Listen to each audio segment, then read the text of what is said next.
স্বাগত।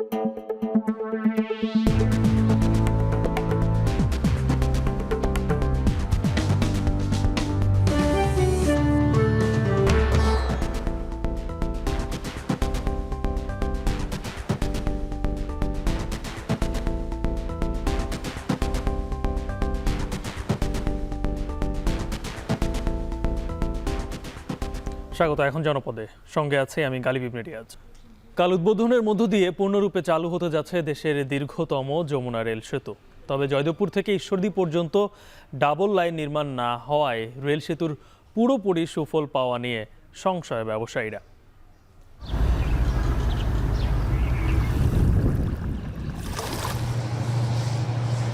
আগে সময় লাগতো 40 থেকে 50 মিনিট এই এক স্টেশন থেকে সেতু পার হয়ে আরেক স্টেশনে যেতে, এটা 5 থেকে 7 মিনিটেই আমরা যেতে পারবো। রেল সেতুতে আমরা ডাবল লেন আর রেলের আগে পরে পূর্ব পশ্চিমে সিঙ্গেল লেন, এইটার কারণে তো আসলে আমরা খুব একটা সুফল আমরা ওই যেভাবে পাওয়ার কথা সম্ভাবনা কমে যাবে। যেহেতু আমাদের ব্রিজের দুই পাশে এখনো ডাবল লাইন হয় নাই, কাজেই এই সুবিধা পাইতে গেলে আমাদেরকে আর একটু অপেক্ষা করতে হবে।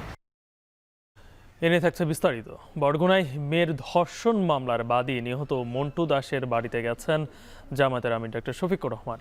পরিবারের সঙ্গে দেখা করে আর্থিক সহায়তা দিয়েছে বিএনপি।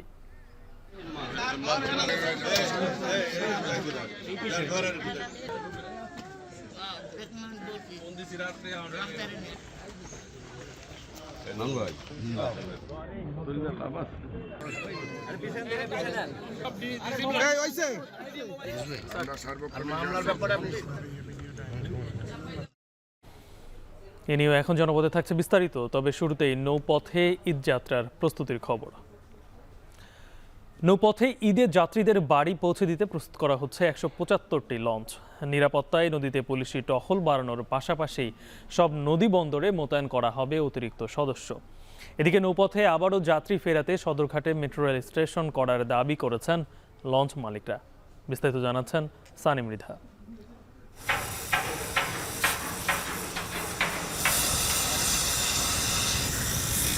রংতুলির আঁচড়, ঝালাইয়ের আলোর ঝলকানি আর হাতুড়ির টুংটাং শব্দে জানান দিচ্ছে আর মাত্র কদিন পরেই স্বপ্ন যাচ্ছে বাড়ি।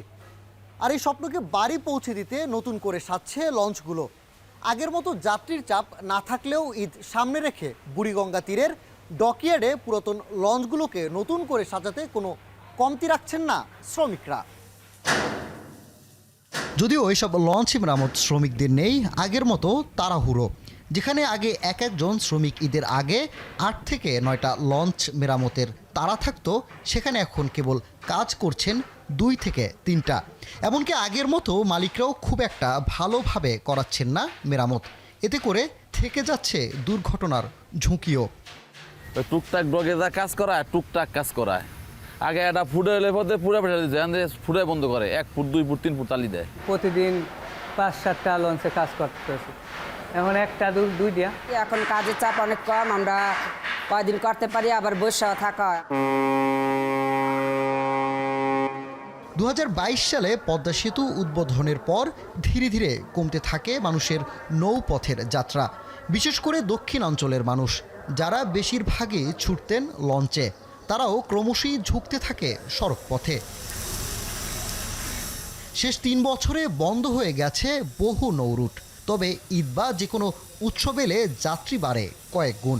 ব্যস্ত হয়ে পড়েন লঞ্চ কর্তৃপক্ষ। তবে তারা বলছেন লঞ্চ খাতে নেই আগের মতো ব্যবসা। আর সাধারণ যাত্রী যারা ডেক যাত্রী তারা তো যেদিন আসে সেদিনই ওঠে। আর যারা কেবিনের যাত্রী তারা 1 মাস 15 দিন আগের থেকে কেবিনের কবে যাইবেন সিরিয়াল নিয়ে মানে তারা রেগুলার থাকে। এখন পর্যন্ত আমাদের কাছে কোনো কেবিন চায়নি ঈদ উপলক্ষে।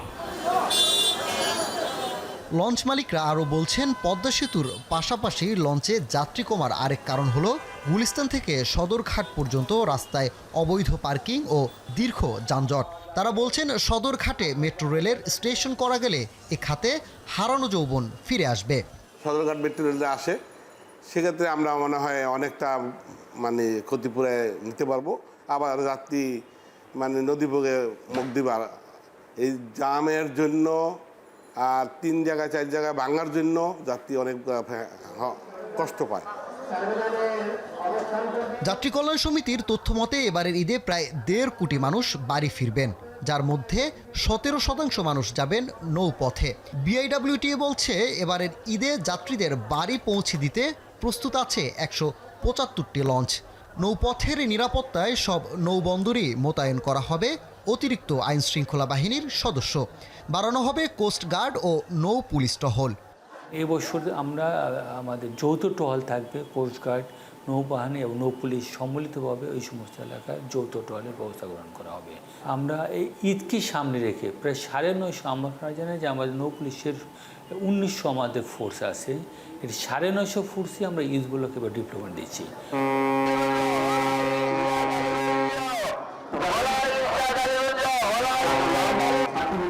ঈদের সময় কোনো ধরনের অপ্রীতিকর ঘটনা এড়াতে 23 মার্চ থেকে 30 মার্চ পর্যন্ত সদরঘাট বিআইডব্লিউটি এর অধীনে 2 জন ম্যাজিস্ট্রেট মোবাইল কোর্ট পরিচালনা করবেন। একই সাথে কোনো ফিটনেসহীন লঞ্চ যাতে না চলতে পারে সে বিষয়েও বিশেষ নজর থাকবে বলে জানান বিআইডব্লিউটি এর এই কর্মকর্তা। বয় আছে কিনা, অন্যান্য ফায়ার এক্সটিংগুইশার আছে কিনা, এই বিষয়গুলো আমরা নিশ্চিত করব। কোনো যদি ত্রুটিযুক্ত নৌযান পাই, আমাদের নির্বাহী ম্যাজিস্ট্রেট আছে, আমাদের ম্যাজিস্ট্রেট সহ আমাদের আইন শৃঙ্খলা রক্ষাকারী বাহিনী সহ আমরা তাৎক্ষণিকভাবে ব্যবস্থা নিব। এবার ঈদে নির্বিঘ্নে লঞ্চ চলাচলের জন্য 25 মার্চ থেকে 5 এপ্রিল পর্যন্ত সব ধরনের বাল্কহেড বন্ধ রাখা হবে। সানি বৃথা, এখন ঢাকা। আগামীকাল উদ্বোধনের মধ্য দিয়ে পূর্ণরূপে চালু হতে যাচ্ছে যমুনা নদীর উপর নির্মিত দেশের দীর্ঘতম যমুনা রেল সেতু। এর মাধ্যমে উত্তরের মানুষের দীর্ঘদিনের প্রতীক্ষার অবসান ঘটলেও জয়দেবপুর থেকে ঈশ্বরদী পর্যন্ত ডাবল লাইন নির্মাণ না হওয়ায় সেতুর পুরোপুরি সুফল পাওয়া নিয়ে তৈরি হয়েছে সংশয়। রিফাত রহমানের প্রতিবেদন, ছবি তুলেছেন ইমরান শেখ। যমুনা নদীর বুকে নির্মাণ হয়েছে 4.8 কিলোমিটার দৈর্ঘ্যের যমুনা রেলওয়ে সেতু। 50টি পিলারের উপর অত্যাধুনিক প্রযুক্তির ওয়েদার স্টিলের 49টি স্প্যানে পূর্ণরূপ পাওয়া ডুয়েল গেজ ডাবল ট্র্যাকের সেতুটি নির্মাণে প্রায় 4.5 বছর কাজ করেছে দেশি বিদেশি প্রকৌশলী ও শ্রমিকরা। যমুনা বহুমুখী সেতুর 300 মিটার উজানে বাংলাদেশ ও জাইকার যৌথ অর্থায়নে 16,781 কোটি টাকার এই সেতুটির আনুষ্ঠানিক উদ্বোধন হবে 18 মার্চ। উদ্বোধনের আগে কয়েক দফা ট্রায়াল রান শেষে গত 12 ফেব্রুয়ারি থেকে সেতুর একটি লাইন দিয়ে চলছে যাত্রীবাহী ট্রেন। প্রকল্প পরিচালক বলছেন, উদ্বোধনের মধ্য দিয়ে পূর্ণরূপে সেতুটি চালু হলে 100 থেকে 120 কিলোমিটার গতিতে একসঙ্গে 2টি ট্রেন চলবে। এই সেতুতে যেহেতু ডাবল লাইন, সেহেতু আমরা ফুল স্পিডে ট্রেন চলবে, ফলে এটা 5 থেকে 7 মিনিটেই, যেখানে আমাদের আগে সময় লাগতো 40 থেকে 50 মিনিট এই এক স্টেশন থেকে সেতু পার হয়ে আরেক স্টেশনে যেতে, এটা 5 থেকে 7 মিনিটেই আমরা যেতে পারবো। তবে সেতুটি চালু হলেও প্রতিবন্ধকতা তৈরি করবে 2 প্রান্তের সিঙ্গেল রেলপথ। জয়দেবপুর থেকে ঈশ্বরদী পর্যন্ত 114 কিলোমিটার রেলপথটি সিঙ্গেল লাইন হওয়ায় সেতুর পুরোপুরি সুফল পাবে না এই অঞ্চলের মানুষ। রেলপথটি ডাবল লাইনে উন্নীত না হলে সেতুটিকে ঘিরে পণ্য পরিবহন ও যমুনা পারে শিল্পায়নের যে সম্ভাবনা তৈরি হয়েছে তা অনেকাংশেই বাধাগ্রস্ত হবে বলছেন ব্যবসায়ী ও শিল্পোদ্যোক্তারা। আমরা বিশেষ করে বাসে যারা যাতায়াত করি, দেখা যায় 2টা ঈদে আমরা এই যমুনা সেতু পার হওয়ার সময় ব্যাপক যানজটের শিকার হই একসাথে মুভমেন্ট করার কারণে। এই রেল সেতুটা চালু হওয়ার পরে এই যে যাত্রী সেবা আমরা রেলের মধ্যে দিয়ে পাবো, এখান থেকে এই ভোগান্তিটা আমাদের কিন্তু দূর হবে। রেল সেতুতে আমরা ডাবল লেন আর রেলের আগে পরে পূর্ব পশ্চিমে সিঙ্গেল লেন, এইটার কারণে তো আসলে আমরা খুব একটা সুফল আমরা ওই যেভাবে পাওয়ার কথা, যেটা আমি আগে বললাম, সেটি হয়তো বা সম্ভাবনা কমে যাবে। উপকারিতাটা নিতে হলে আমাদের যে জিনিসগুলো দরকার সেটা হলো শিল্পায়ন, সে শিল্পায়ন হয়ে যাচ্ছে। কিন্তু আমি এখানে মনে করি যে তার পূর্ণাঙ্গ রূপ পেতে পারে যদি জয়দেবপুর থেকে যমুনা রেল ব্রিজ এবং যমুনা রেল ব্রিজ থেকে ঈশ্বরদী পর্যন্ত যদি ডাবল লাইন এবং সর্বোপরি বগুড়া থেকে সিরাজগঞ্জের রেল লাইন যদি এখানে প্রস্তুত হয়, তাহলে এই রেল সেতুর পূর্ণ স্বাদ যেটাকে বলে, পূর্ণ মাত্রার যে আমরা উপকারটা তখন এটা পাবো। সম্প্রতি সেতু পরিদর্শনে এসে রেলওয়ের মহাপরিচালক জানান, গুরুত্ব বিবেচনায় সেতুর 2 প্রান্তে ডাবল লাইন রেলপথ নির্মাণে ফিজিবিলিটি স্টাডি চলছে। অনুমোদন ও অর্থায়ন পেলে দ্রুতই কাজ শুরু হবে। 2 পারে যে ট্রেন যে আমাদেরকে প্রতিটা চেক করে যমুনা ব্রিজ পার করতে হয়, সেই জিনিসটা আর প্রয়োজন হবে না। তার মানে দুই পারে আমাদের এটা সময় সাশ্রয় হবে। আর এই ট্রেনে আমরা জানি এখানে দুইটা ডাবল লাইন প্রভিশন আছে। এই ডাবল লাইনে দিয়ে আমরা ট্রেন সংখ্যা আমরা এটা আরও অনেক বেশি ট্রেন চালাতে পারবো। যেহেতু আমাদের ব্রিজের দুই পাশে এখনও ডাবল লাইন হয় নাই, কাজেই এই সুবিধা পাইতে গেলে আমাদেরকে আর একটু অপেক্ষা করতে হবে। 2020 সালের 29শে নভেম্বর ভিত্তিপ্রস্তর স্থাপন করা হয় দেশের দীর্ঘতম এই রেল সেতুর। রিফাত রহমান, এখন সিরাজগঞ্জ। আরএফএল ওয়াটার পাম্পের অটো থার্মাল টেকনোলজি, যা বেশি হিটে নষ্ট হয় না, শতভাগ মসৃণ, ব্রাশ ইম্পেলার নিশ্চিত করে অধিক পানির flow. RFL water pump on করলে পানির তুফান। ময়মনসিংহ নগরীর একটি ভবনে অভিযান চালিয়ে 4 জনকে আটক করেছে র্যাব। ধারণা করা হচ্ছে আটক 4 জন আরসার সদস্য। এর মধ্যে 2 জন নারী ও 2 জন পুরুষ, তাদের সাথে 2টি শিশুও রয়েছে। তবে এ বিষয়ে ক্যামেরার সামনে কথা বলতে রাজি হয়নি আইন শৃঙ্খলা বাহিনী ও স্থানীয়রা। আরও জানাচ্ছেন হারুনুর রশিদ। রাতভর অভিযান, তৎপর আইন শৃঙ্খলা রক্ষা বাহিনী, উদ্বেগ উৎকণ্ঠায় নগরবাসী। রাত 1:15টার দিকে ময়মনসিংহ নগরীর নতুন বাজার মোড় এলাকার গার্ডেন সিটি ভবনের সামনে অবস্থান নেয় র্যাবের বিপুল সংখ্যক সদস্য। এক পর্যায়ে দরজা ভেঙে ভবনের 10/A নম্বর ফ্ল্যাটে প্রবেশ করে। কোনোরকম অপ্রীতিকর ঘটনার আগেই আটক করা হয় 2 নারীসহ 4 জনকে। তাদের সাথে ছোট 2 শিশু রয়েছে। এ সময় তাদের কাছ থেকে বিপুল পরিমাণ দেশি বিদেশি মুদ্রা জব্দ করা হয় বলে জানান ভবনের বাসিন্দা প্রত্যক্ষদর্শীরা।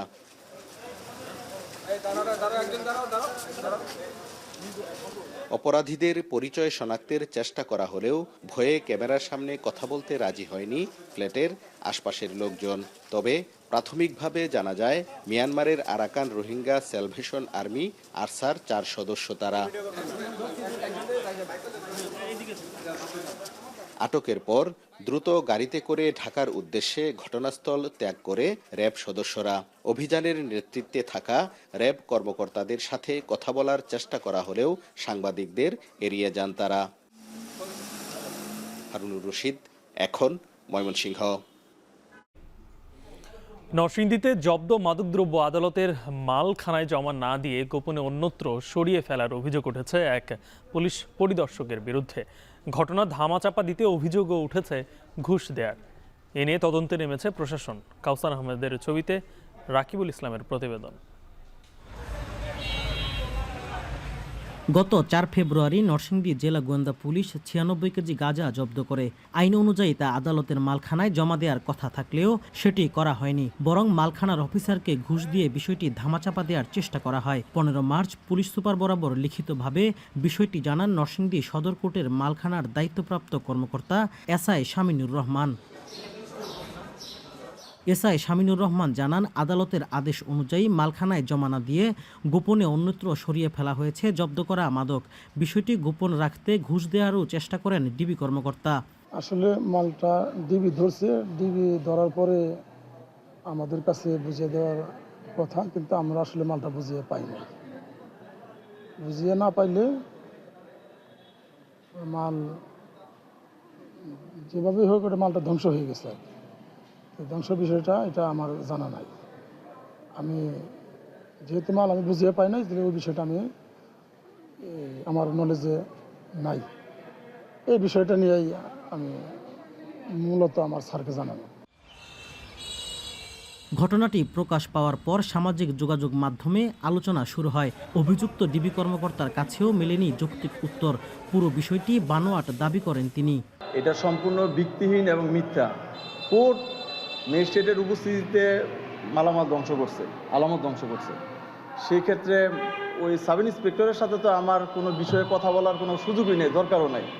সুতরাং উনি যে ওনার বক্তব্য উপস্থাপন করছেন এটা সম্পূর্ণ মিথ্যা, ভিত্তিহীন, এবং আমি মনে করি তার এই বক্তব্য সে ষড়যন্ত্রমূলকভাবে আমাকে হেয় করার জন্য এই কাজটি করেছেন। ওই ঘটনার পর ইতোমধ্যে অভিযুক্ত ওই ডিবি কর্মকর্তা সহ 2 পুলিশ কর্মকর্তাকে দায়িত্ব থেকে সরিয়ে দেওয়া হয়েছে। এ বিষয়ে কমিটি করে তদন্তের জন্য 3 দিনের সময় বেঁধে দিয়েছেন পুলিশ সুপার। এটি কিন্তু প্রশাসনিক ব্যবস্থার একেবারে প্রাথমিক স্টেপ। এটি কোনো পানিশমেন্ট নয়, এটি আমাদের যে পদ্ধতি সেই পদ্ধতির মধ্যে থেকে এটা করা হয়েছে। এবং এই যে লিখিত যে অবহিত পত্র সেইটাকে যাচাই বাছাইয়ের জন্য আমি এক সদস্য বিশিষ্ট একটি কমিটি গঠন করি। সেই কমিটিকে 3 দিনের সময় দেওয়া হয়েছে, 3 দিনের মধ্যে রিপোর্ট প্রদান করবেন। রিপোর্ট প্রাপ্তির পরে কার কতটুকু দায় আছে, ঘটনার সত্যতা কতটুকু, দায় দায়িত্ব নিরূপণ করব। যদি সত্য হয় তাহলে সত্য, আর যদি মিথ্যা হয় তাহলে তো মিথ্যা। জব্দ করা 96 কেজি গাঁজার মূল্য প্রায় 14 লাখ টাকা। এত মাদক কোথায় গেল, কারা এর সঙ্গে জড়িত, সব প্রশ্নের সঠিক তদন্তের দাবি সকল মহলের। রাকিবুল ইসলাম, এখন নরসিংদী। নওগাঁয় প্রায় 12 কোটি টাকায় নির্মিত হয়েছে আধুনিক স্যানিটারি ল্যান্ডফিল্ড ও পয়ঃবর্জ্য পরিশোধনাগার। তবে নির্মাণ কাজ শেষ হওয়ার 2 বছর পেরিয়ে গেলেও এখনও আলোর মুখ দেখেনি প্রকল্পটি। ময়লা আবর্জনার গন্ধে অতিষ্ঠ এলাকাবাসী। নওগাঁ প্রতিনিধি আব্বাস আলীর পাঠানো প্রতিবেদনে বিস্তারিত। নওগাঁ পৌরসভার আধুনিক স্যানিটারি ল্যান্ডফিল ও পয়ঃবর্জ্য পরিশোধনাগার 2022 সালের আগস্টে কাজ শেষে পৌরসভাকে প্রকল্পটি হস্তান্তর করে ঠিকাদারি প্রতিষ্ঠান, যেখানে বর্জ্য থেকে জৈব সার উৎপাদনের কথা। তবে 2 বছরেও কোনো কাজে আসছে না 11,75,92,000 টাকা ব্যয়ে নির্মিত এই পয়ঃবর্জ্য পরিশোধনাগারটি। 2020 সালের 30 নভেম্বর প্রকল্পের দরপত্র আহ্বান করে নওগাঁ পৌরসভা। 2022 সালের 12 এপ্রিল মেয়াদ শেষ হওয়ার কথা থাকলেও আগস্টে কাজ শেষ করে ঠিকাদারি প্রতিষ্ঠান। তবে এখনও বৈদ্যুতিক লাইনসহ বেশ কিছু যন্ত্রাংশ চালু হয়নি। এতে প্রকল্পের বিভিন্ন মেশিন ও যন্ত্রাংশ নষ্ট হওয়ার শঙ্কা রয়েছে। অনেক যন্ত্রাংশ নষ্ট হওয়ার প্রায় সম্ভাবনা আছে। আমরা চাচ্ছি অতি শীঘ্রই এই প্রকল্পটি চালু হোক। আমরা তো শুনতেছি আজ হবে কাল হবে, দেখতেছি শুনতেছি, কিন্তু কোনো কাজই হচ্ছে না। এদিকে ল্যান্ডফিলের পাশে খোলা জায়গায় ফেলা হচ্ছে শহরের বিভিন্ন স্থানের আবর্জনা। এতে দূষিত হচ্ছে পরিবেশ, বাড়ছে স্বাস্থ্য ঝুঁকি। কিছু কাজ করে বন্ধ রাখিছে, শহরের যত ময়লা আবর্জনা যা আছে সমস্তগুলো নিয়ে আসে এখানে রাখে। এদিক দিয়ে মানুষ যাওয়া আসা করা খুবই সমস্যা। বর্ষা লাগলে তো এই রাস্তা চলাফেরা করাই যায় না। এখানকার গন্ধ বাসনা থাকা যায় না, খুব কষ্ট হয়। এলা ময়লা আবর্জনা ফেলে মনে করেন যে সার বানানোর জন্য, কিন্তু এখনো তো কোনো কিছুই হচ্ছে না। জনবল সংকটের পাশাপাশি পচনশীল ও অপচনশীল বর্জ্য আলাদা করার যান্ত্রিক ব্যবস্থা না থাকায় প্রকল্প চালু করা সম্ভব হয়নি বলে দাবি পৌর কর্তৃপক্ষের। এটা পরিচালনার জন্য বা এটা ইয়ার জন্য যে ধরনের টেকনিক্যাল পার্সন দরকার সেই ধরনের টেকনিক্যাল লোকও নাই। তবে এটা বড় সমস্যা না, বড় সমস্যা হলো আমাদের পলিথিনের এবং যে সলিড ওয়েস্টগুলো থাকে সেগুলো ম্যানেজমেন্ট নিয়ে আমাদের একটা সমস্যা আছে। এমন অবস্থায় পৌরসভার নিজস্ব অর্থায়নে শ্রমিক দিয়ে আলাদা করা হচ্ছে বর্জ্য। আর শহর পরিচ্ছন্ন রাখতে দ্রুত প্রকল্প চালুর দাবি পৌরবাসীর। এখন নওগাঁ। বরগুনায় ধর্ষণের মামলা করায় ভুক্তভোগীর বাবাকে হত্যার ঘটনায় নিহতের বাড়িতে গেছেন বিএনপির ভাইস চেয়ারম্যান নুরুল ইসলাম মনি। এ সময় ভুক্তভোগীর পরিবারের সাথে দেখা করেন তিনি। সকাল 8টার দিকে বরগুনা কালীবাড়ি এলাকায় নিহত মন্টু দাসের বাড়িতে যান দলের ভাইস চেয়ারম্যান মনি। এ সময় ভুক্তভোগীর পরিবারের সাথে কথা বলেন এবং সার্বিক বিষয়ে খোঁজ নেন। পরে মন্টু দাসের পরিবারের হাতে সহায়তার 1 লাখ টাকা তুলে দেন তিনি। এর আগে গেল 5 মার্চ 7ম শ্রেণীর শিক্ষার্থীকে ধর্ষণের অভিযোগ তুলে বরগুনা সদর থানায় মামলা করেন ভুক্তভোগীর বাবা মন্টু দাস। এই ঘটনার জের ধরে গেল 11 মার্চ রাতে হত্যা করা হয় তাকে।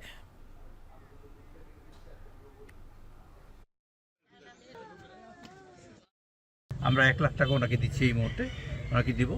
আর এরপরে ওনার পরিবারের ভরণ পোষণের সংক্রান্ত বিষয় আমরা বিভিন্ন সময় দায়িত্ব নেব এবং দায়িত্ব নিয়ে যাতে এই পরিবারটি সচল থাকতে পারে এবং কার্যক্রম করে ভবিষ্যতে যারা তারা ওই বাচ্চাগুলো মানুষ করতে পারে, বড় হতে পারে, সেরকম কার্যক্রম আমরা চেষ্টা করব। বিশ্বের সবচেয়ে মজবুত আরএফএল ল্যাডার, যা 6061 গ্রেড অ্যালুমিনিয়ামে তৈরি। শক্তিশালী এমএস ক্রসবার নিশ্চিত করে সর্বোচ্চ নিরাপত্তা। RFL ladder. আবহাওয়া অনুকূলে থাকায় চলতি মৌসুমে জামালপুরে আলুর ফলন ভালো হয়েছে, কিন্তু অস্বাভাবিক দরপতনে দুশ্চিন্তায় কৃষক। সংরক্ষণেও বেঁধেছে বিপত্তি। জেলার হিমাগারে 11,000 টন আলু সংরক্ষণের বিপরীতে উৎপাদন হয়েছে 1,22,000 টনের বেশি আলু। হিমাগারের সামনে আলু বোঝায় যানবাহন নিয়ে 5 থেকে 6 দিন অপেক্ষা করেও সংরক্ষণের কোনো ব্যবস্থা হচ্ছে না। তবে কৃষকদের স্থানীয় প্রযুক্তি ব্যবহারের মাধ্যমে আলু সংরক্ষণের পরামর্শ দিচ্ছে কৃষি বিভাগ। জামালপুর থেকে জুয়েল রানার পাঠানো তথ্যছবিতে বিস্তারিত। জামালপুর সদর উপজেলার তিতপল্লা ইউনিয়নের ডেফুলিবাড়ি গ্রামের কৃষক ইউনুস আলী গত মৌসুমে লাভজনক হওয়ায় এবার ব্যাংক থেকে ঋণ নিয়ে 100 বিঘা জমিতে আলুর চাষ করেন। ফলনও হয়েছে বেশ ভালো, তবে আলুর দরপতনে হতাশ তিনি। এই বছরের মতো এত কম দাম বা এত লসের মধ্যে আমার মনে হয় এই বছর আমি পড়িনি আর কি। এখন যদি আমাদের আলুটা কম পক্ষে 30 টাকা নিচে আমাদের বিক্রি করতে হয়, তাহলে আমাদের খরচ উঠবো না বা আমরা লস আগামীতে আমাদের করার মতো উৎসাহ থাকবো না আর কি। গেল মৌসুমে বিঘা প্রতি আলু চাষে উৎপাদন খরচ ছিল 35 থেকে 45 হাজার টাকা। এবার তা বেড়ে দাঁড়িয়েছে 60 থেকে 70 হাজার টাকায়। উৎপাদন খরচ বাড়লেও বিক্রিতে আশানুরূপ দাম না পাওয়ায় লাভের সমীকরণ মিলছে না প্রান্তিক কৃষকের। বর্তমানে আলুর বাজার নেই আমাদের। 500-600 টাকা মন আলু বেচছে, প্রতি বিঘাতে 50-60 হাজার টাকা খরচ, কিন্তু আমাদের এই খরচটা উঠতেছে না। 15 টাকা কেজি, 700, 600, 650 টাকার বাজার। এই বাজারে আমগরে পুষে না। এবার যে বাজার মূল্য, এতে দেখা যাইতেছে আমার লেবার খরচ উঠতেছে না, সার 20 টাকা উঠতেছে না, এবং কি আমি যে কোলেস্টোরে তোমার আলুটা, সেই কোলেস্টোরও কেজিতে 8 টাকা রাখতে হতেছে। এদিকে আলুর দরপতনের সাথে কৃষকের বাড়তি ভোগান্তির কারণ হয়ে দাঁড়িয়েছে সংরক্ষণ ব্যবস্থা।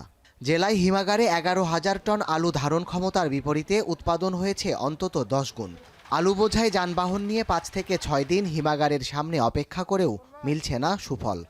5 দিন ধরে আমরা গাড়ি নিয়ে এসেছি মাল ভরা, আমাদের ড্যামারেজ যাইতেছে দৈনিক 1500, 2000, 2500 টাকা। 6 দিন ধরে আসছি, আসার পরে কোলেস্টোরের ভিতরে দেখা যাচ্ছে আলু ঠিক মতো নামাইতেছে না। 3-4 দিন হয়ে যায় এই গাড়িতেই আলু আছে, এই আলু গাড়িতে নষ্ট হয়ে যাইতেছে। আলুর সংরক্ষণ সংকটের মধ্যেই হিমাগারের বিরুদ্ধে ভাড়া বেশি নেয়ার অভিযোগ কৃষকদের।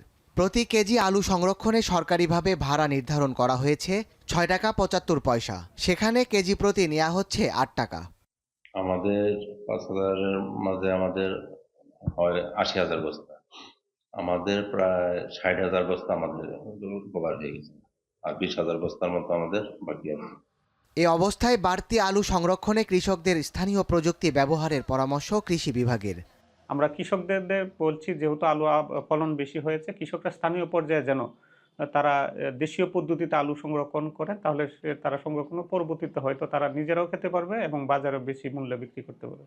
চলতি মৌসুমে জেলায় 1,22,000 টনের বেশি আলু উৎপাদন হয়েছে, আর গত মৌসুমে 83,000 টনের বেশি আলু উৎপাদন হয়। এখন জামালপুর।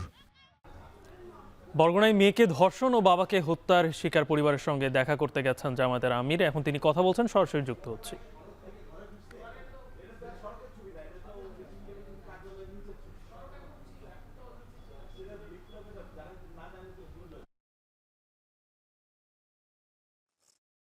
আমরা দুনিয়ায় যেরকম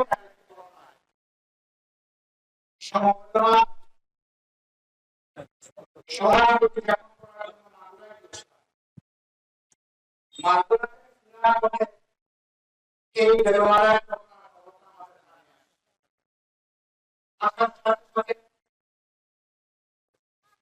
অঞ্চলের নেতা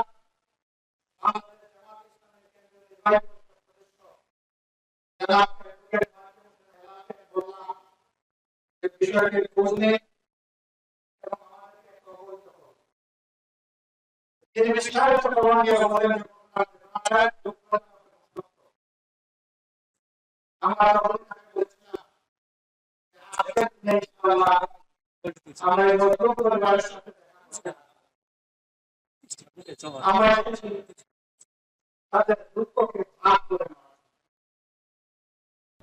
কুমিল্লায় রোজার শুরু থেকে বাড়তে শুরু করেছে বিদেশি ফলের দাম। সপ্তাহের ব্যবধানে কেজিতে বেড়েছে 20 থেকে 30 টাকা পর্যন্ত। এনে বিস্তারিত জানাতে টমথম ব্রিজ ফল বাজার থেকে যুক্ত হচ্ছেন মাসুদ আলম। মাসুদ, ফলের দাম বাড়ার কারণ কি বলছেন ব্যবসায়ীরা?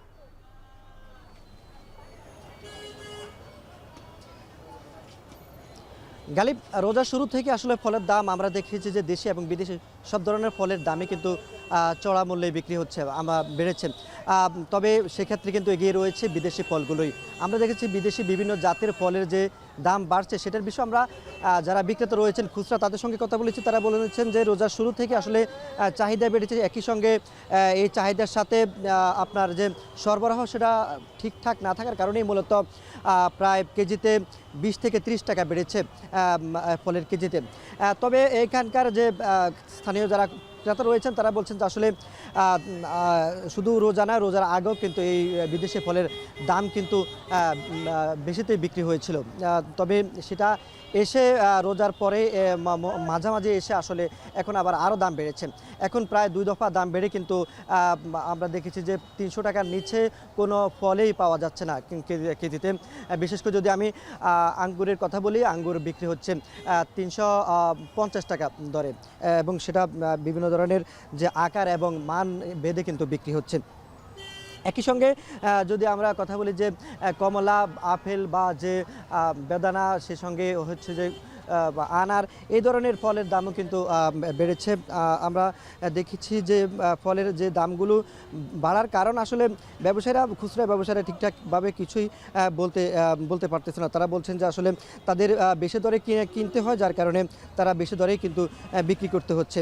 একই সঙ্গে যদি আমরা যে আপেলের কথা বলি, আপেলের দাম কিন্তু এই সপ্তাহে বেড়ে এখন বিক্রি হচ্ছে প্রায় 300 টাকা। একই সঙ্গে মালটার কথা যদি বলি, মালটাও বিক্রি হচ্ছে আকার ভেদে এবং মান ভেদে কিন্তু বিক্রি হচ্ছে 320 টাকা, 340 টাকা দরে।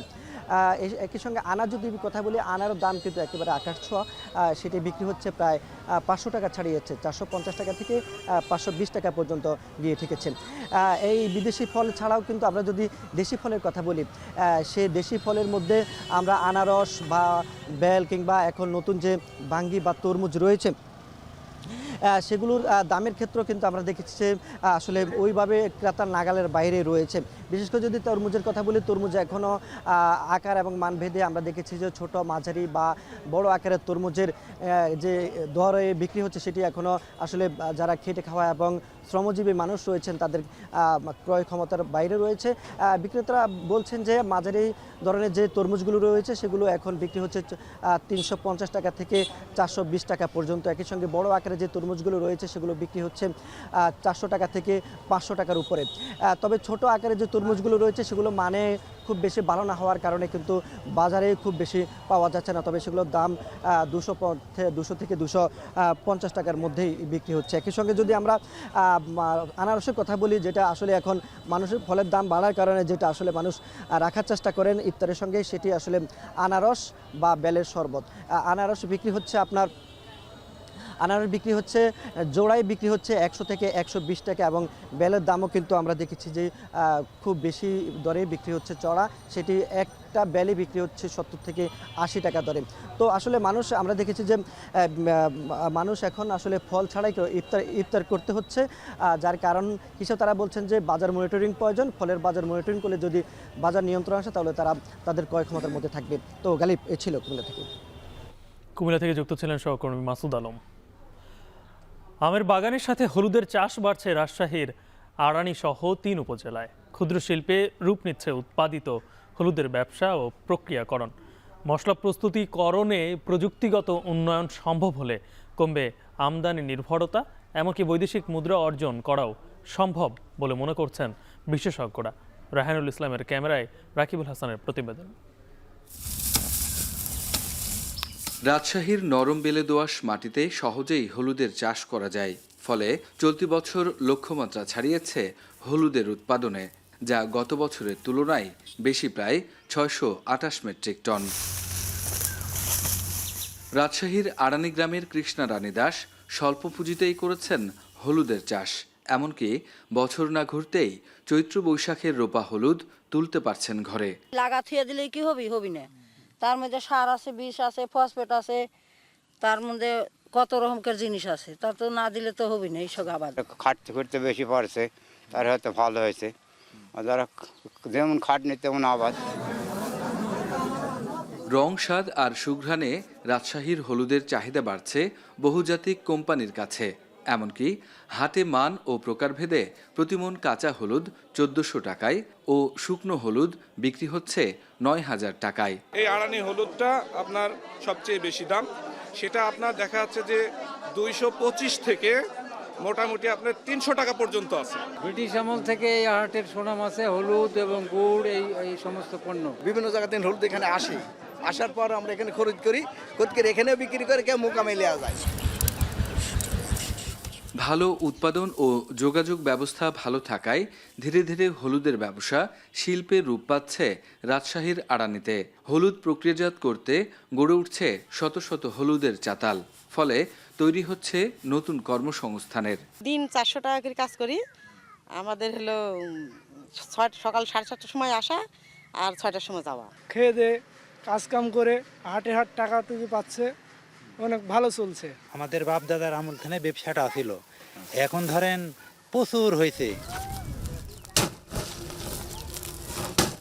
বহুজাতিক কোম্পানির তদারকি ও কৃষি প্রযুক্তির মান উন্নয়ন হলে রাজশাহী থেকে আগামীতে আরও বেশি হলুদের উৎপাদন সম্ভব। এতে রাজশাহী অঞ্চলে হলুদের অর্থনীতি আরও বড় হবে বলে জানান বিশেষজ্ঞরা। ইন্ডাস্ট্রিগুলো হলুদ ক্রয় করছে, তারা সেটা প্যাকেটজাত করে বিদেশে রপ্তানি করছে, ফরেন কারেন্সি আর্ন করছে। সুতরাং এইখানে সরকারের পাশাপাশি তাদেরও কিন্তু একটা দায় আছে। কৃষি বিভাগের তথ্য মতে চলতি বছর রাজশাহীতে উৎপাদিত কাঁচা হলুদ ২৬ কোটি টাকার ও শুকনো হলুদ বিক্রি হবে ১৬৭ কোটি টাকার। রাকিবুল হাসান, এখন রাজশাহী। ঈদ উপলক্ষে রমজানের শুরু থেকে কর্মচঞ্চল চাঁদপুরের দর্জিপাড়া। সঠিক মাপ আর পছন্দের ডিজাইনে পোশাক বানাতে টেইলার্সের দোকানে ভিড় করছেন নানা বয়সী নারী পুরুষ। গরমের কথা মাথায় রেখে সুতি কাপড়ের পোশাক পছন্দ করছেন অনেকেই। কাজের চাপ বাড়ায় খুশি দর্জির দোকানিরা। তালহা জুবাইরের প্রতিবেদনে বিস্তারিত। বিরামহীন ঘুরছে সেলাই মেশিনের চাকা, সুই সুতার নিপুণ কাজে টুকরো কাপড় রূপ নিচ্ছে নান্দনিক পোশাকে, যা রঙিন করবে ঈদ আনন্দ। ঈদ উদযাপনের অন্যতম অনুষঙ্গ নতুন পোশাক। এবার রেডিমেড পোশাকের তুলনায় তৈরি পোশাকেই বেশি আস্থা রাখছেন নারীরা। তাই রমজানের শুরু থেকেই চাঁদপুরের টেইলার্সের দোকানে জমছে আলাদা ভিড়। গরমের কথা মাথায় রেখে অনেকেই পছন্দ করছেন সুতি কাপড়ের পোশাক। গরমে দিয়ে সুতি কাপড়টা একটু বেশি ভালো হয়।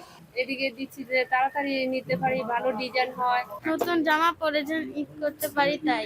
এদিকে কাজের চাপ বাড়ায় ব্যস্ত সময় কাটছে দর্জি দোকানের কারিগরদের। গ্রাহকদের সময় মতো পোশাক পৌঁছে দিতে দিনরাত কাজ করছেন তারা। 2015 দিন আগের থেকে ভিড় করতে আছে, আগের থেকে অনেক কাজ ভালো বাড়ছে, ইনকামও ভালো হইতে আছে। জর্জেট কাপড়টা কম পরে কিন্তু সুতি কাপড়টাও বেশি বানাচ্ছে আর কি।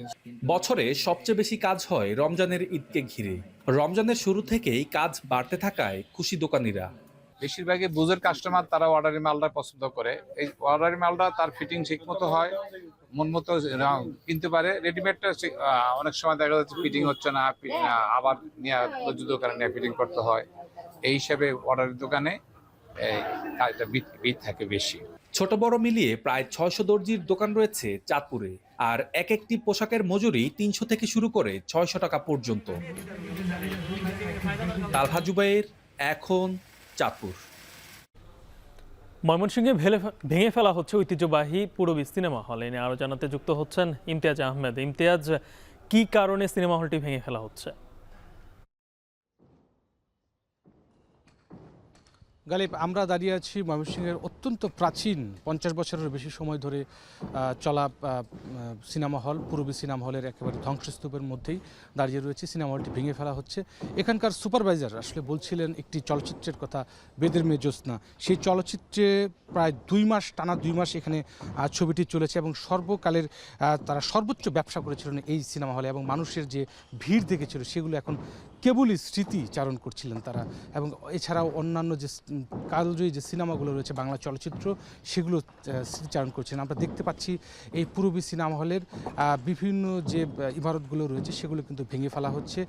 এখানে first class, second class, third class, fourth class, AC, DC, box এবং বিভিন্ন যে জায়গাগুলো রয়েছে সিনেমা হলের প্রজেক্টর সহ সেই জায়গাগুলো কিন্তু ভেঙে ফেলা হচ্ছে। এখানকার যিনি ঠিকাদার রয়েছেন তিনি 15 লক্ষ টাকা এই জায়গাটি ভেঙে ফেলার জন্য কন্ট্রাক্ট নিয়েছেন।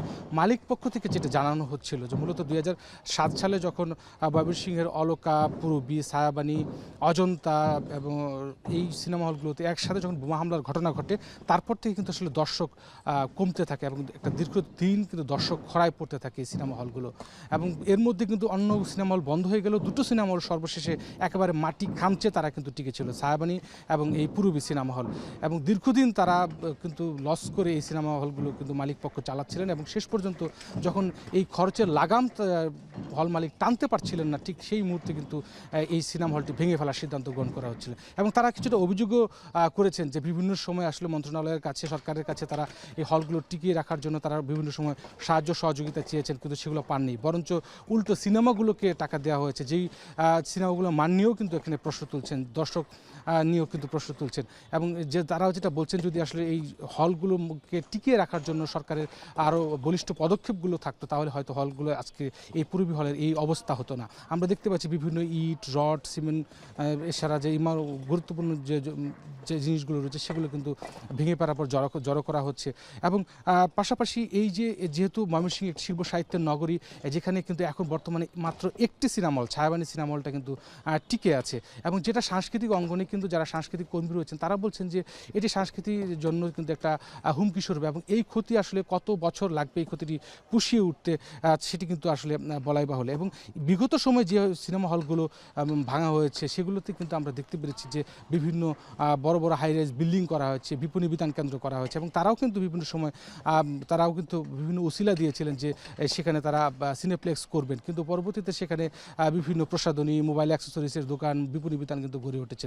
এবং এই সংশ্লিষ্ট কর্তৃপক্ষ কিন্তু বলছেন যে যদি সরকারের পক্ষ থেকে যদি তাকে সহযোগিতা করে, তারা তিনি যে নতুন বিল্ডিংটি করবেন সেই বিল্ডিংটি তিনি একটি ডিজিটাল সিনেপ্লেক্স এখানে বসাবেন, এমনটা কিন্তু তিনি বলছেন। এবং এই ঈদে 5টি সিনেমা কিন্তু আমরা জানতে পারছি যে বিগ বাজেটে মুক্তি পাচ্ছে, এবং এই সময় এসে হলটি বন্ধ হওয়া এই চলচ্চিত্র অঙ্গনের জন্য, চলচ্চিত্র ব্যবসার জন্য কিন্তু একটা বড় হুমকি বলে মনে করছেন সংশ্লিষ্টরা। সব মিলিয়ে এই ছিল ময়মনসিংহ থেকে গাড়ি আমার কাছে সর্বশেষ খবর। যুক্ত ছিলেন সহকর্মী ইমতিয়াজ আহমেদ। এদিকে জাতীয় দলে যোগ দিতে দেশে আসছেন ইংলিশ ফুটবলার হামজা। এ নিয়ে আরও জানাতে সিলেট ওসমানী আন্তর্জাতিক বিমানবন্দর থেকে যুক্ত হচ্ছেন গোলজার আহমেদ। গোলজার, হামজার দেশে আসা নিয়ে দর্শকদের মধ্যে কেমন উচ্ছ্বাস উত্তেজনা দেখছেন এবং সেখানে প্রস্তুতি কেমন? গালিব, দেখুন, মাত্র এসে হামজার চৌধুরীর যে ফ্লাইট সেটি অবতরণ করেছে সিলেট ওসমানী বিমানবন্দরে, এবং আমরা বাহিরে যেহেতু অবস্থান করছি আমরা একটু পরিবেশ দেখাতে চাই যে হামজাকে ঘিরে তাদের যে কেমন উৎসাহ উদ্দীপনা। আমরা দেখেছি যে সকাল থেকেই মূলত এখানে যারা ফুটবল অনুরাগী যারা আছেন তারা আসলে এখানে নানান ধরনের ফ্ল্যাগ এবং জার্সি সহ তারা উপস্থিত হয়েছেন, এবং তারা বলছেন যে এখানে যে হামজা চৌধুরীর যে এই যে আগমন বাংলাদেশের ফুটবলের জন্য এটি অনেক মানে ইতিবাচক, এবং এখানে সকল বয়সের শিশু কিশোর সহ যারা ফুটবল ভক্ত মানুষ আছেন তারা কিন্তু এখানে এসে উপস্থিত হয়েছেন। আপনি জানেন যে হামজা চৌধুরী আসলে আগ থেকেই বেশ পরিচিত, যেহেতু তিনি ইংলিশ প্রিমিয়ার লিগে তিনি খেলে থাকেন এবং সেখানে তার একটা পরিচিতি আছে বিশ্ব ফুটবলে। সুতরাং বাংলাদেশের জন্য এটি বড় একটি অর্জন, এমনটাই কিন্তু বলছেন এখানকার যারা দর্শক যারা আছেন, অর্থাৎ ফুটবল ভক্ত যারা আছেন। আমরা সকাল থেকে দেখেছি এটি সিলেট বিভাগের যে 4 জেলা, বিশেষ করে সুনামগঞ্জ, হবিগঞ্জ, মৌলভীবাজার সহ বিভিন্ন জায়গা থেকে এখানে ফুটবল ভক্ত যারা আছেন তারা কিন্তু এখানে এসে উপস্থিত হয়েছেন। ইতিমধ্যে তাকে বরণ করে নেওয়ার জন্য বাংলাদেশ ফুটবল ফেডারেশনের পক্ষ থেকে সার্বিক আয়োজন করা হয়েছে, এবং এখানে সিলেট ডিস্ট্রিক্ট ফুটবল অ্যাসোসিয়েশন তারা তাকে গ্রহণ করবেন। সেখান থেকে গ্রহণ করার পর মূলত তাকে পাঠিয়ে দিয়ে তিনি যাবেন তার নিজ গ্রামে হবিগঞ্জের বাহুবলে। এবং এখানে সিলেট এয়ারপোর্ট অর্থাৎ সিলেট আন্তর্জাতিক বিমানবন্দরের যে অবস্থা, বর্ণিল একটি পরিবেশ আসলে বিরাজ করছে। আপনারা জানেন যে বাংলাদেশ ফুটবলে ইতিমধ্যে হামজা চৌধুরী হচ্ছেন পঞ্চম ব্যক্তি যিনি প্রবাসী বাংলাদেশি হিসেবে বাংলাদেশ জাতীয় দলে খেলতে যাচ্ছেন, এবং আজকে তিনি আসছেন বাংলাদেশে এসে পৌঁছেছেন হয়তো আরো আধা ঘন্টা 15-20 মিনিটের মধ্যে, অর্থাৎ বিমানবন্দরের যে আনুষ্ঠানিক কার্যক্রম সেটি শেষ করেই তিনি বের হবেন। ইতিমধ্যে তার বাবা হামজা চৌধুরীর বাবা মুর্শেদ চৌধুরী তিনি আমাদের সাথে কথা বলেছেন, দেওয়ান মুর্শেদ চৌধুরী। তিনি বলেছেন যে এখানে তাকে গ্রহণ করার পর মূলত তিনি একদিনের জন্য বাড়িতে যাবেন এবং আজকে হবিগঞ্জে যাওয়ার পর তার গ্রামের যে স্থানীয় লোকজন আছেন তাদের সাথে তিনি সৌজন্য সাক্ষাৎ করবেন। এরপরেই মূলত আসলে তিনি ঢাকার উদ্দেশ্যে পরবর্তী দিন আজকে রাতে এখানে অবস্থান করবেন এবং পরবর্তী দিন তিনি ঢাকার উদ্দেশ্যে চলে যাবেন। তো হামজা চৌধুরী যেহেতু সিলেটের একজন সন্তান, সুতরাং সিলেটের মানুষের আগ্রহ তো আছেই, পাশাপাশি সিলেটের বাইরেও যারা বিশেষ করে হামজা চৌধুরীর যে অর্জন, আপনি জানেন যে হামজা চৌধুরী 2018-19 সালে অনূর্ধ্ব 21 দলের হয়ে ইংল্যান্ডের জাতীয় দলে কিন্তু তিনি খেলেছেন, অনূর্ধ্ব 19 দলের পক্ষে। এছাড়া তিনি উয়েফা চ্যাম্পিয়নশিপে অনূর্ধ্ব 23ও কিন্তু খেলেছেন, যদিও তিনি সেখানে বেশি ম্যাচ খেলতে পারেন নাই। তো এই যে অর্জন একের পর এক, এবং তিনি বর্তমানে শিফিল্ড ইউনাইটেড নামে যে এফসি ক্লাব আছে সেখানে তিনি খেলছেন এবং কালকে খেলার পরেই আজকে তিনি আসছেন। তো আমরা দেখেছি আসলে যে ফুটবলের যে উন্মাদনা, মানুষের যে আগ্রহ, বাংলাদেশ ফুটবল নিয়ে সাধারণ মানুষের যে উৎসাহ উদ্দীপনা, সেটি হামজাকে ঘিরে আবার নতুন করে তৈরি হচ্ছে। এবং বাফুফে কর্মকর্তা যারা আছেন অর্থাৎ বাংলাদেশ ফুটবল ফেডারেশনের বেশ কয়েকজন কার্যনির্বাহী সদস্যদের সাথে কথা হয়েছে, তারা বলছেন যে পরবর্তী পরিস্থিতিতে আসলে বাংলাদেশ ফুটবল দলকে এগিয়ে নেওয়ার জন্য তাদের মূলত এই আয়োজন। তো এটি যেহেতু চলছে এবং এই উৎসব চলতে থাকবে, আমরা পরবর্তী সংবাদে আপনাদেরকে আরো তথ্য দিতে পারবো। কালী, অবশেষে লাল সবুজের জার্সি জড়িয়ে বাংলাদেশে হয়ে খেলতে নামবেন হামজা চৌধুরী। ইতিমধ্যে তিনি দেশে এসেছেন, তাকে বরণ করে নিচ্ছেন সিলেটবাসী। সে খবরই জানাচ্ছিলেন সহকর্মী গুলজার আহমেদ।